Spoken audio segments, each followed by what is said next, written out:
Hello,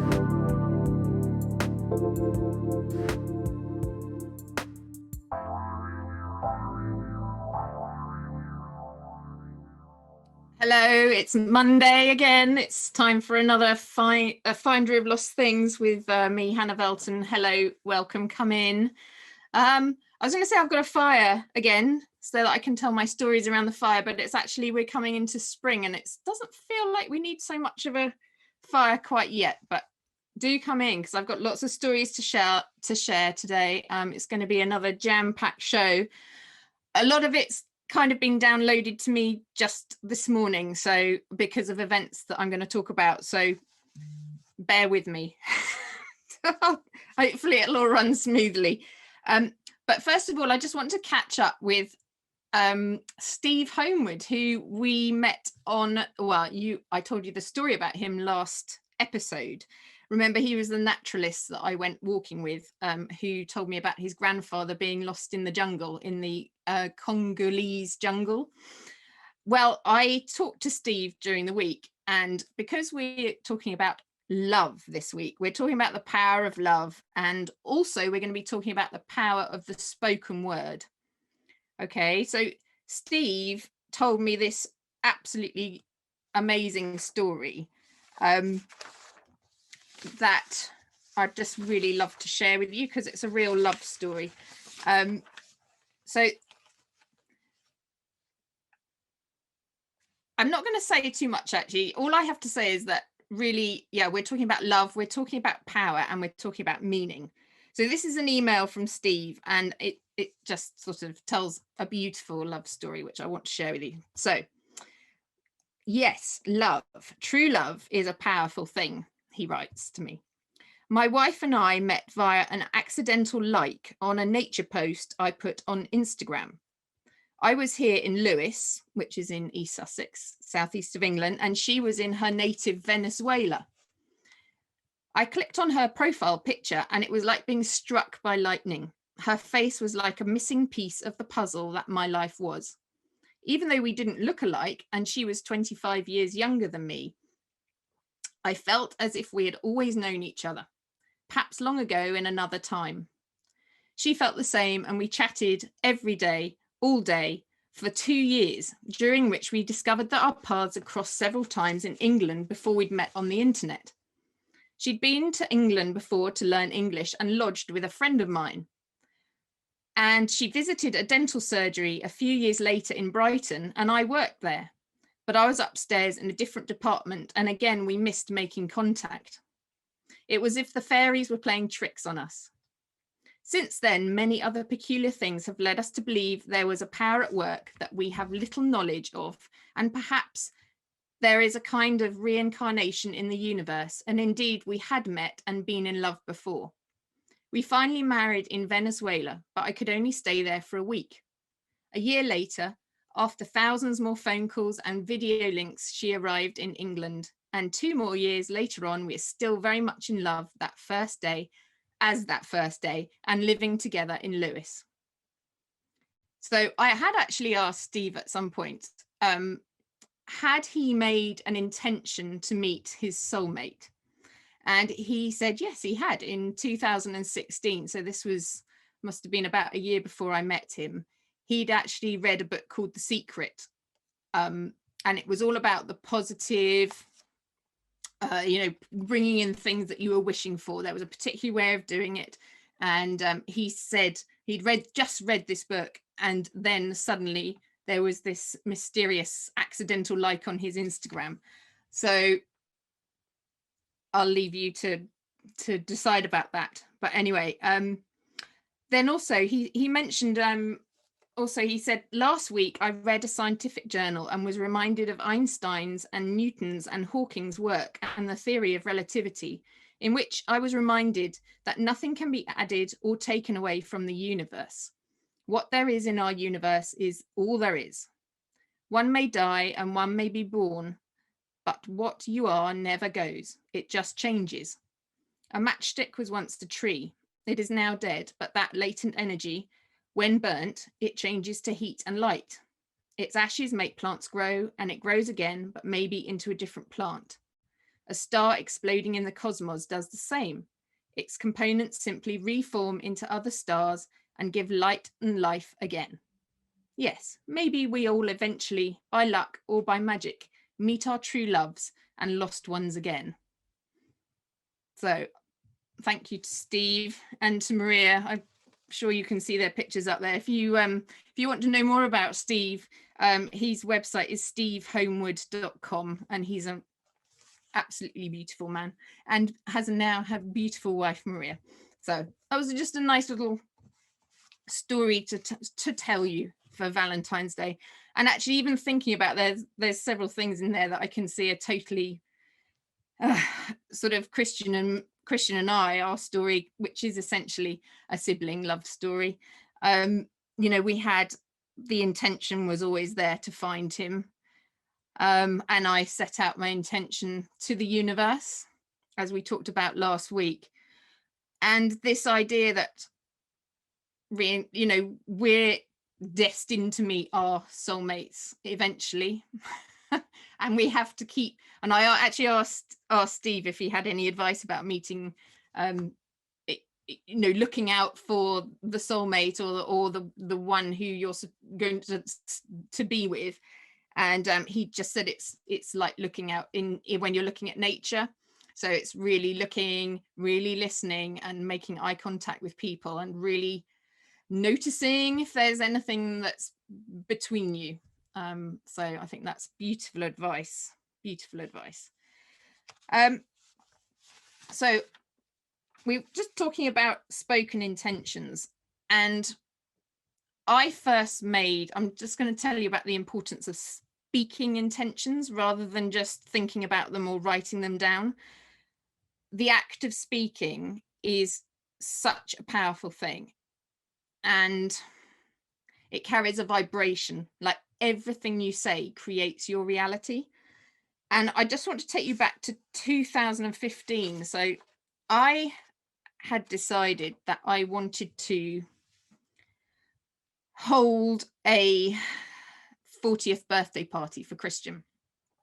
Obviously he wasn't there, and at that point he'd been missing for 12 years, but I felt a very strong pull to mark his life in some way. I'd been a writer in residence for a funeral company for a year, and I kept getting this idea that I had to do something to mark his life somehow.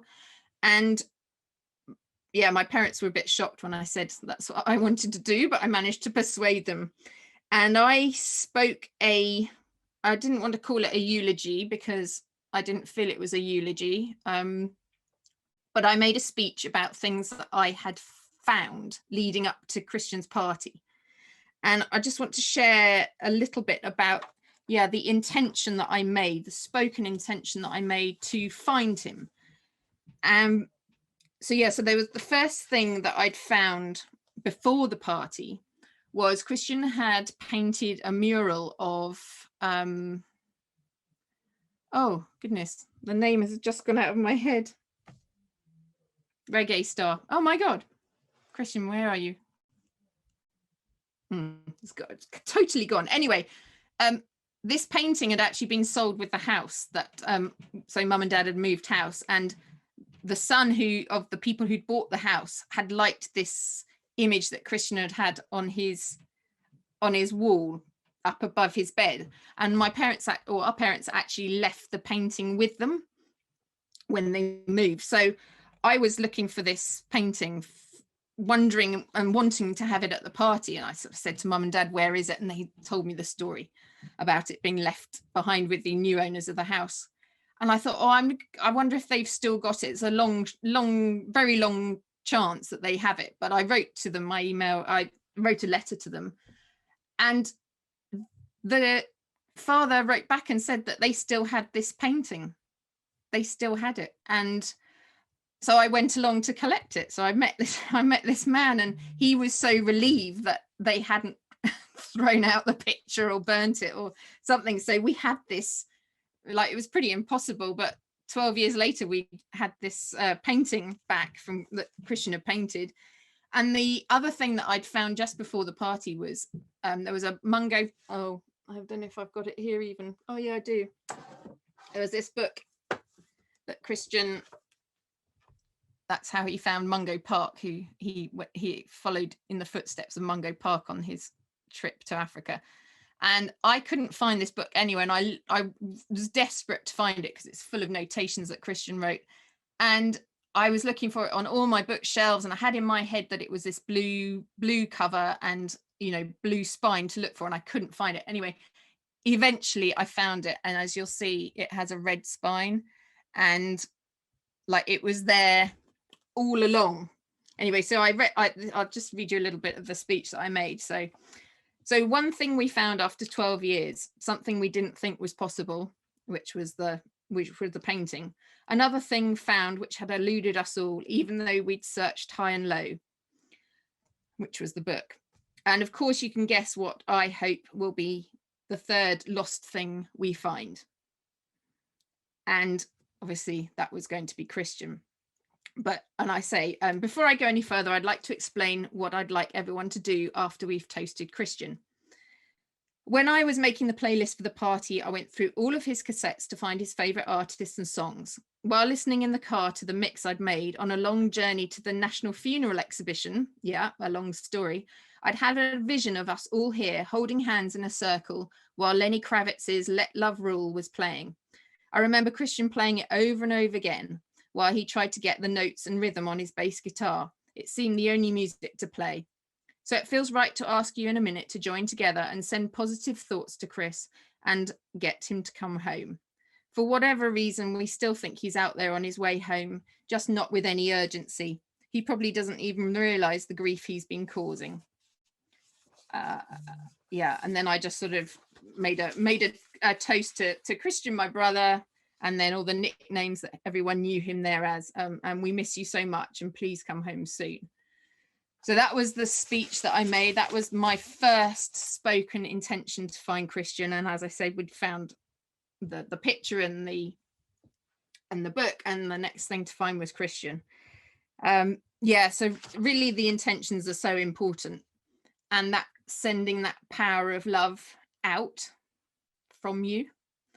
I have to dedicate this show to a gentleman who I met a few times and only probably spoke to him once or twice. His name is Peter Lawrence, and that's why the show's a bit all over the place today, but he died this morning. I think he died this morning. And he was part of the missing people choir that I belonged to. He'd lost his daughter, Claudia, in 2009. She'd gone missing in York in England. It was all over the papers, and I have a very special place in my heart for Peter, because he fought to get an act passed, and it passed in July 2019, I believe, where after 90 days of a person being missing, the families can actually legally deal with that person's affairs. And, you know, if you have a person who goes missing, one of the worst things is that you literally can't do anything with their finances, with their, like, any of their affairs. It's just, and you know, when Christian was missing, we actually had to, or mum and dad actually had to apply to the court to have him certified as dead before we could do anything with his affairs, and it was such a long, heartbreaking process. So Peter fought for that, and he was a very gentle and very inner strength, but he fought for that to come into law. So that's Claudia's law. Yeah, so I need to really talk about the missing people connection. So last week we were talking about how I got out of my sort of dark night of the soul and actually started to write things for missing people. That actually led to Christian being featured on Britain's Got Talent in 2017, the Missing People Choir got through to the semi-finals of that competition, and Christian was featured on the back wall behind the choir. And that was the first time that I'd really had the emotional impact from seeing Christian as a missing person, because at that point I had got my hope back. And I think Christian and I had probably made contact at that point, so we were thinking we were telepathically speaking to each other at that point. But watching Christian come up on the Missing People or behind the choir, I was in floods of tears, and I could feel the emotion coming out of the television at me, and I could feel the emotion of everybody in the audience and everybody watching the program. And the thing is that it hit me so hard, because the one regret that I'd really had, and the saddest thing for me about losing Christian at that point, was I think Livia's going to be able to put it up on screen. It was an email that I actually wrote to Christian on the 6th of February before he went. It was like just before he went off to Africa. And I'll read it to you. It says, "Dear Chris, just so that I'm on your records, I'm sending this to you with love. I hope that you really enjoy your time away and get everything you want out of your trip. You'll be a star one day. Not that you aren't already in my eyes. And I'm very proud of you for your perseverance and determination in following your dream. I will miss you loads and think of you every day making your way in Mungo's steps. And beware of the Moors." The Moors they imprisoned Mungo on his trip. So I was like, beware of the Moors, be nice and polite to everyone, and don't go taking stupid risks. I'm sure that Mungo will look after you anyway. Please write with progress reports so I can follow you on the map and know that you're all right. After all, you are my ickle brother. Take care, and I love you very much. Han, XXX. Now, the thing that's so sad about this is that Christian never opened that email. And that fact in my head, that he hadn't actually opened that email. I mean, we'd said goodbye to each other, but that he hadn't read that before he went. That was something which got me so hard. And then watching Christian as a missing person, because it hadn't, I don't think it really hit till I'd seen him on the screen. Yeah, that was a big moment, and like feeling all that angst and emotion around having a missing person, and everybody else, society and the culture around having a missing person. It's like that nobody wants to think about it. It's just the worst thing that could happen in, if it's a family member. But anyway, I then went on, sort of kept my relationship going with Missing People, and went on to write a letter to Christian at the 2017 Missing People Christmas concert, which was in London, up at St Martin's in the Field. Beautiful, beautiful church up there. And I was asked to go and speak, and I just said yes. And at the time I thought it'll be fine. But I sat in my seat.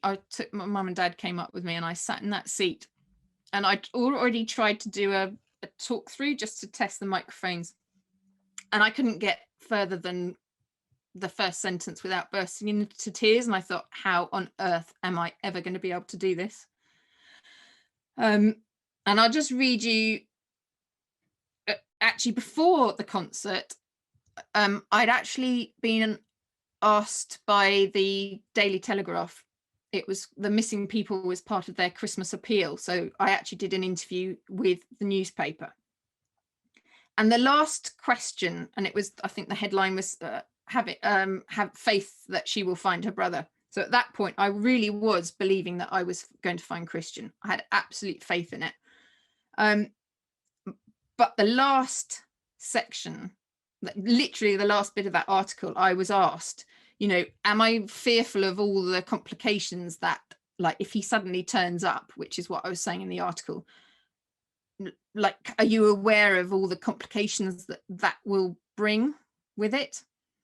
And I said, after 14 years, he's going to have changed so much, but he's still my brother. I love him. It's what I want. And the whole way through that article, I was still fighting with this, I sort of what society and what the culture around having a missing person and the kind of like impossibility of finding a missing person after 14 years. I mean, it was so strong, and I was fighting against it the whole time during the interview. And it was all of this fear and all this, you know, even if you find him, he's going to have changed so much, and how can you possibly work through that? And you know, it's how that's just going to be another level of stuff to deal with. But I was like adamant that no, this is my brother and I love him. It was like I think I'd got to the point where there was this just complete unconditional love for Christian, for whatever he'd put us through, and this expedition that he it was his destiny to do it. We couldn't stop him. And you know, I think he oh, is he gonna talk now? Yeah, I mean, we know this. We've talked about it so often. Like, it was a wild goose chase after him, but we'd got to the point where Christian and I had worked out all our anger, and you know, there was a lot of mistrust between us in him actually coming forward, and we'd worked out so much between us that there was absolutely no doubt in either of our minds that it was okay for him to come home and that it would all be fine. I would look after him. I would be the big sister. I would be the one that would be in between him and the media. You know, there was, we discussed all of that. There was absolutely no chance that I didn't want him to come home. I was fully ready and he was ready to come home. But yeah, so this little bit of the letter that I actually read out in the concert, I think Olivia's actually probably got a picture of me standing there. Oh gosh, I've lost it. What did I say? Oh yeah, here's the letter to him. I'm just going to read a little short extract. So this was directly speaking to Christian. I realize now that you may need me to reassure you, to become a lighthouse. Well, I can safely tell you that I have lit that beacon of unconditional love in my heart, and I just leave it there, sending out my love to you. So this was me speaking the second time, I guess, that I'd publicly spoken about Christian. And whereas the first time I was like full of hope and I was like, we are going to find you, you know, I've found all these other things, we are going to find you. At this point, I'd done all the searching, I'd done my dark night of the soul, I really hit rock bottom. And now it had got to the point where we were just like, I couldn't attach to him being found. It really had to be like, you know, I have unconditional love in my heart. Just come towards me. It was so powerful, that draw, that energy, that vibration. I'd gone from being in fear and grief and hope, essentially, to this strong beacon, of unconditional love. And it was free to flow between us. You know, I wasn't trying to grab hold of him and keep hold of him tightly. That love was really, really flowing. And yeah, it was a completely different experience speaking that letter. And actually, when I sat down, I literally shook, and I shook for about 5 minutes, I was sitting in my seat just shaking, and it was I was letting out all my, like, I was going to say nervous energy, but it wasn't. It was like I'd spoken a real truth, and it was of such a powerful truth, and the love was palpable. I could feel it, and I knew the minute that I sat down that something big was going to happen. It was like, I know this is going to happen. I know he's going to come home. I know we're going to be reconnected. And then there's a little bit more to the story before we were actually reconnected. And this is a little bit more about Peter. I joined the Missing People choir. It wasn't necessarily my choice. I had no intention to do it, but I did with another lady. And the last time I actually saw Peter which was during the last rehearsal I did, and we actually rehearsed a song called I, Claudia, which some songwriter had actually written a song and the lyrics for Peter, this song, I, Claudia. And I found it, I have to be honest, I found this wasn't the first rehearsal. This was, we'd actually done a, which I'll talk about in a minute, we'd actually done a songs, a show, not a show, we'd done a piece for Songs of Praise, which is on BBC One. It's a religious affairs program, and we'd actually sung one of our songs, and I had begun to feel really uneasy about the songs that we were singing. Like I've been talking about, like, the strength of the love and the positivity that I'd been speaking about and had been expressing, but the songs that we were singing were very heavy songs. They were obviously grief, sadness, I'm missing you. Like, if I'd done a word cloud of all the words that we were using in these songs, they were heavy words, like lost and fighting, survival, you, I miss you, empty, silent, I just want you near my side, searching. Yeah, so they were very heavy words, and I felt uneasy in that environment, because I was feeling that if I was wanting to attract a missing person, or I was wanting to attract someone to me, I would have to be more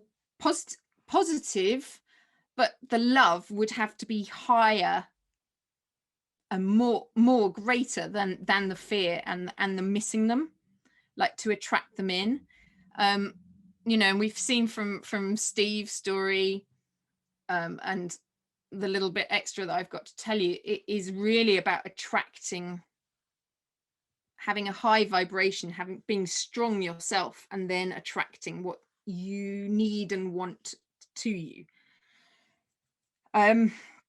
Yeah, so even by that time, that last rehearsal, actually Christian and I we had always been talking to each other telepathically, what we thought was telepathically, but literally a few weeks before doing the Songs of Praise recording, Christian had energetically come to me, and he'd actually moved into my body, so I could feel him in my body. And this was the last sort of bit where we really connected, because he felt safe enough to energetically come into my space, and he was in my body, he was in my space. I was holding him for literally 2 or 3 days, and I felt so calm. It was like, when I remember when I was pregnant, like that feeling of calmness and fullness, you know, and that's what it felt like, having him there with me. And that was the last thing that we kind of needed to do, that real bond and that real trust between us energetically. Yeah, so then going into that environment where I'm feeling the fear, other people's fear, and that the feelings that I'd felt around watching Christian on Britain's Got Talent, I knew I couldn't be in that space anymore. And yeah, I decided to leave the choir at that point. And then almost I'd made that decision, and this is so important, like making that decision to remove myself from a situation where I didn't feel comfortable anymore. It opened up another space for me. So this is a really important point, actually. Like, it's okay to release things and to let things go if they no longer feel comfortable to you.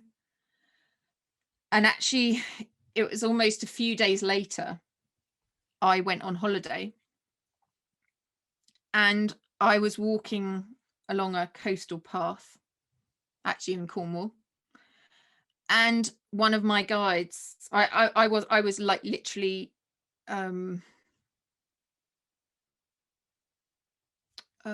what was I doing? I wasn't meditating, but I was just clearing my mind and it was a very early in the morning, and I'd just taken Duffy out, our dog, and it was very cold, but I was walking along the coastal path, and I heard, "You are the finder of lost things.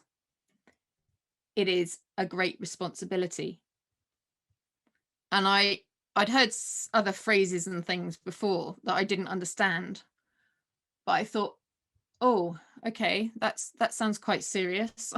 I was like, oh, I don't really know what to think about that. And I tried to sort of ignore it, really, to be honest. And especially because it was like such a big responsibility, I was kind of tried to ignore it, really. But then on the 1st of May 2018, I was ready to be the finder of lost things. So it was like 2 weeks later, I and Christian found out that he was dead, and I had become the finder of lost things. Sorry. And when we found out, I'm not going to just discuss it here because we've talked about it many times before, but it was almost like, thank goodness we know. Yeah, it was, wasn't it? It was a relief. Christian will say it's like, it was such a relief to know that he was dead. And like, he'd been feeling very odd and nothing had really made sense to him. Obviously in spirit, time and space is non-existent in terms of what we think of as times and things. So he hadn't been in any pain or anything like that. He was just like, and didn't realize how long it had been, but there was definitely this feeling of relief from all of us, well, from Christian and myself, definitely. Then so yeah, this finder of lost things kept coming back to me, and I kept being told I was the finder of lost things. So I understood it in terms of Christian, but then 3 weeks after I'd found out about Christian,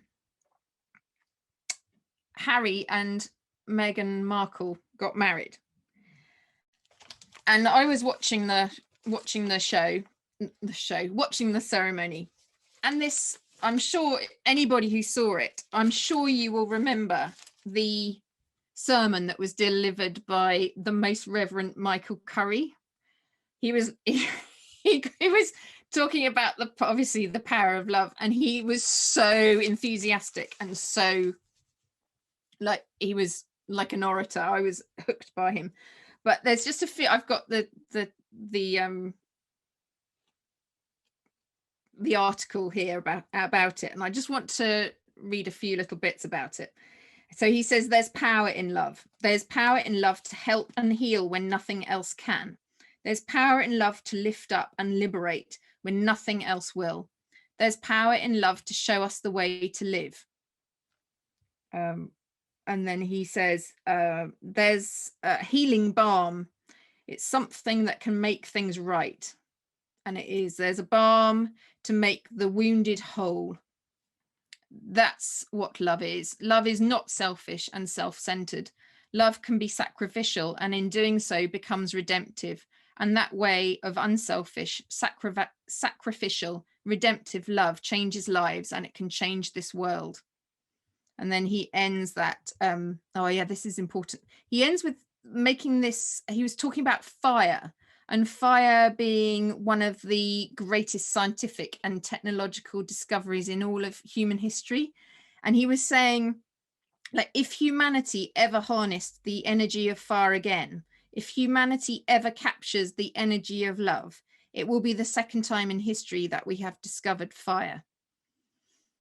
Okay, so he there was talking about this, I've talked before about the power of love and likening it to this fire, this inner fire, which we'll come back to in a minute. But this this ceremony was also the first time that we saw the Kingdom Choir, who sang Stand By Me, and the lead the conductor and the leader of the choir was a lady called Karen Gibson. Now, very weirdly, a few weeks later after the ceremony, I got invited to, I talked about it a few weeks of the first show. I talked about it the first show. She'd set up a gospel choir very near to where I lived, and my friends in the village were part of the choir, and I went along to see their concert, and I was absolutely blown away by this concert. So I'd left the Missing People Choir, and I'd said to myself, look, I love singing and I love expressing myself like that.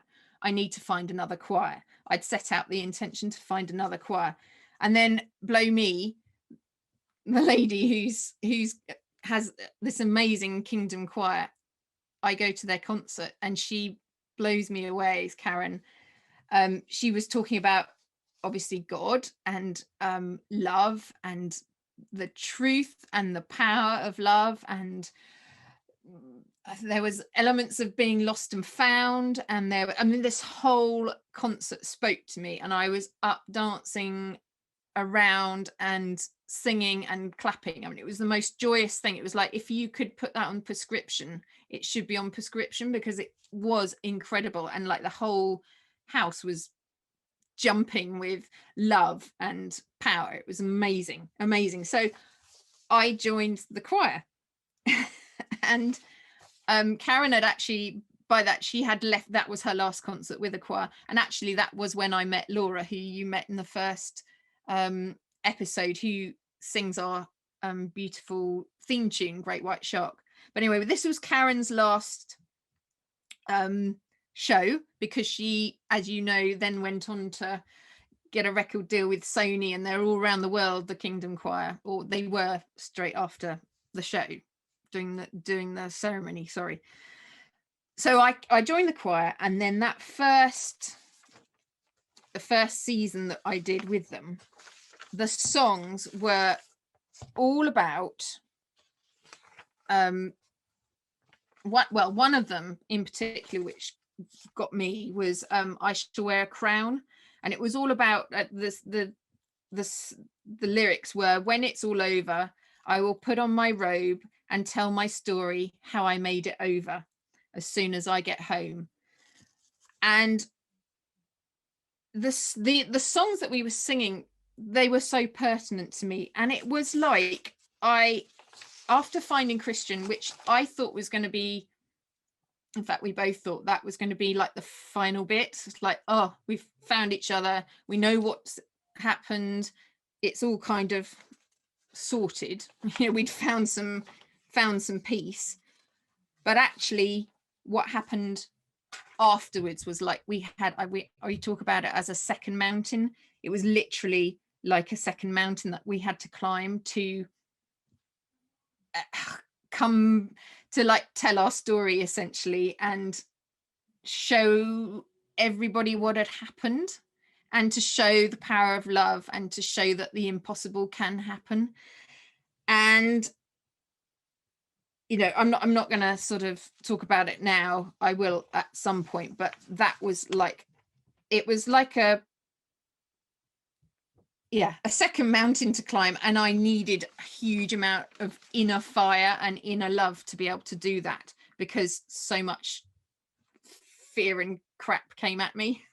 and I was attracting that because I was scared about being the finder of lost things, and actually what that meant, and what I was then being asked to do with it, if that makes sense. I knew there was a purpose. You know, we were so sure there was a purpose behind all of this story, and that we then had to work with that and find our way into the public eye somehow.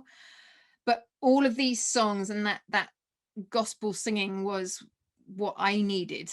It literally was what I needed, and it allowed me to again grow back up in strength, grow back in like love for myself, and to know the truth about what I was and what I was able to do, and what our purpose was.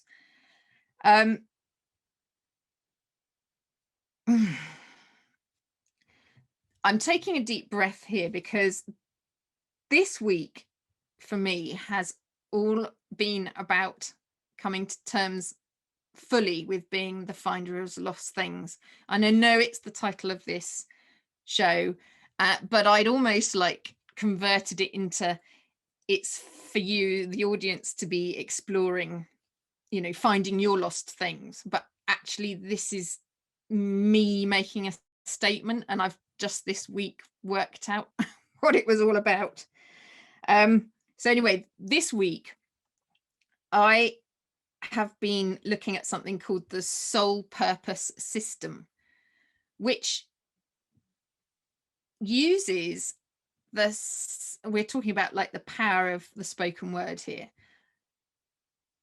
Your name that you were given at birth, so like your full birth name, the sounds in it actually convert into a soul purpose. Now, if you go to my show notes, which they'll be up tomorrow, so Tuesday, at finderoflostthingspodcast.com, I'll have all the information there. But essentially, the sounds of your name are there to show you your physical challenges, your physical goals, your physical talents, but also your spiritual goals, talents, and challenges. And you also have, everybody has a soul destiny. So it's like what your soul, what your true self, the inner fire, if you like, within you. You have a purpose here.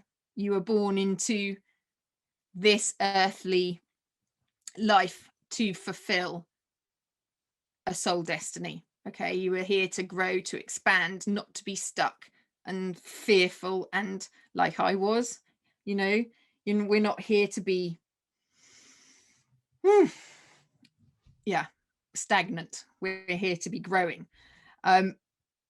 So yeah, this I did the whole system with my name, and my soul destiny came up as a code, a creation code 99, which if you want to know more about it, you have to have a look at the links. But it's actually from, it's a very powerful soul destiny, and it's actually linked to the dragon or serpent energy. Now and that serpent energy is it's like it's essentially channeling the divine, being a real catalyst for change, and just here to change the, I was going to say change the world, but change the way that things are done, that are normally done. And if you remember in, I think it was the second episode, when Christian and Duffy came in, and Christian left a gift to me, which was, and I didn't understand it at the time, but it was a necklace, a leather necklace with a dragon. Ursula Decker was saying it was looked like a dragon, or it was fire, something to do with dragon and fire. And this is the dragon serpent energy of I was going to say our soul destiny. Now, I did this for Christian and his full names, and his spiritual goal was actually the 9-9. It was the same as me, but obviously he never made that spiritual goal while he was alive. He did make it. Part of our healing together was actually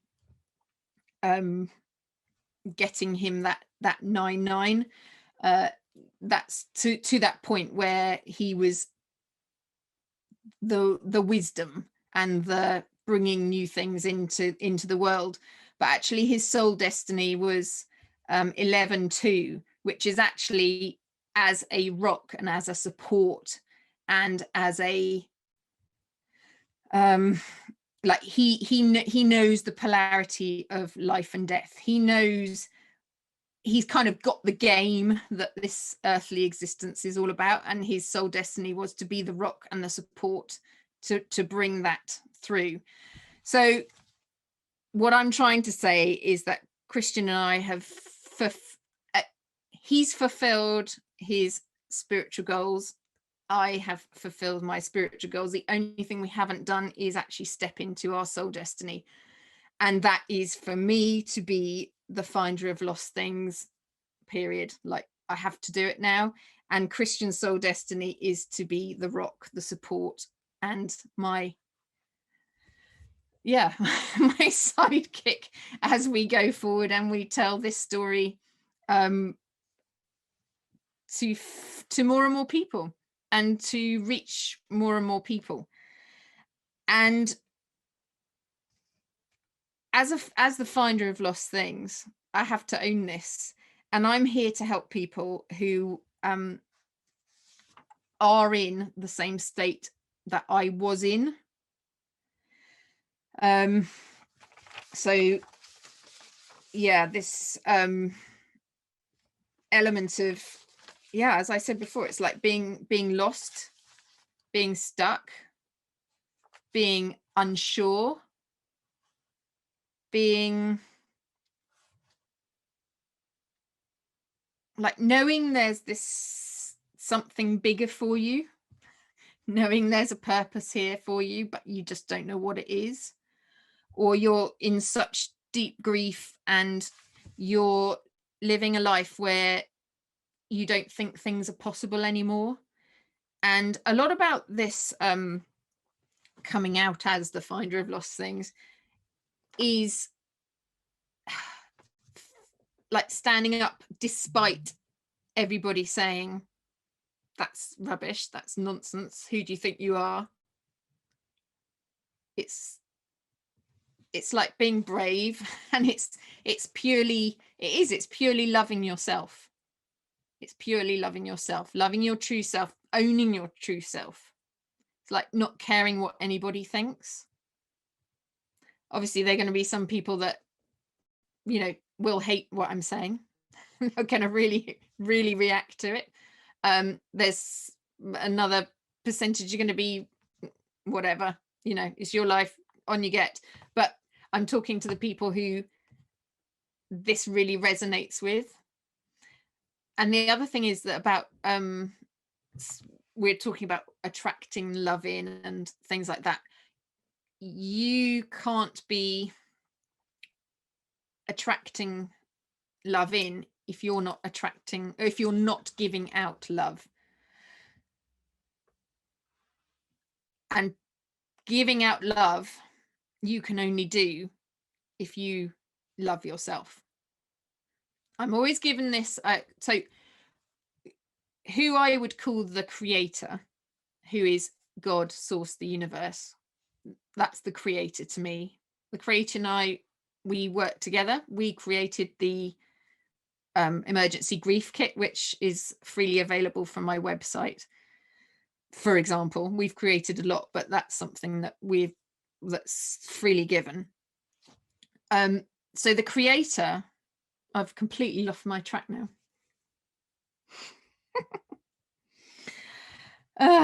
Yeah, so just, it's like, oh yes, the tree. The creator always gives me this image of us humans as trees, and we all have like a seed within us. So like in our belly, in our gut, like that seed is our true self. That seed is our fire. Okay, that needs to be ignited. So my role as I work with lots of people, obviously, and my role as the finder of lost things is to like clear that energy, clear all the fear and the grief, all the negative energy. Then it's to reignite that fire that's in that seed, that self-confidence, that